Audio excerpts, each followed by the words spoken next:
আসসালামু আলাইকুম। এসএসসি 25 শিক্ষার্থী সকলে কেমন আছে? আশা করি খুবই ভালো আছে।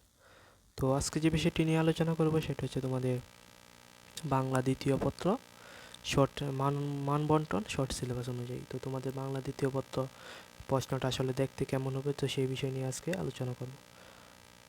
সো বাংলা দ্বিতীয় পত্র পরীক্ষা তোমাদের 100 নম্বরে হবে এবং তোমাদের 1 নঙে যেটা আসবে সেটা হচ্ছে বাংলা উচ্চারণের নিয়ম, এখানে হচ্ছে 5 নাম্বার।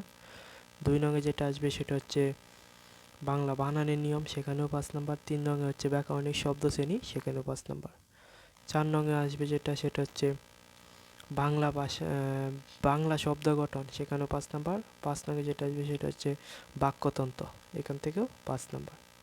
6 নঙে যেটা আসবে সেটা হচ্ছে বাংলা ভাষার উপপ্রয়োগ ও শুদ্ধ প্রয়োগ। এবং 7 নঙে যেটা আসবে সেটা হচ্ছে তোমাদের পারিভাষিক শব্দ। ও 8 নঙে যেটা আসবে সেটা হচ্ছে 8 নঙে আসবে দিনলিপি, সেখান থেকে একটি উত্তর দিতে হবে, সেখানেও 10 নাম্বার। তারপর 9 নঙে আসবে বৈদ্যুতিক চিঠি, সেখানেও 10 নাম্বার। অথবা পত্রলিখন আসবে। আর তাছাড়া 9 নঙে যেটা আসবে সেটা হচ্ছে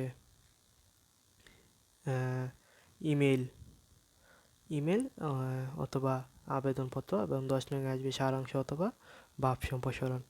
এবং 11 নঙে যেটা আসবে সেটা হচ্ছে সংলাপ। এবং 12 রঙে আসবে প্রবন্ধ রচনা। তো এই ছিল বাংলা দ্বিতীয় শর্ট মানবন্টন শর্ট সিলেবাস অনুযায়ী। সবাই চ্যানেলটা সাবস্ক্রাইব করো এরকম নতুন নতুন ভিডিও পেতে।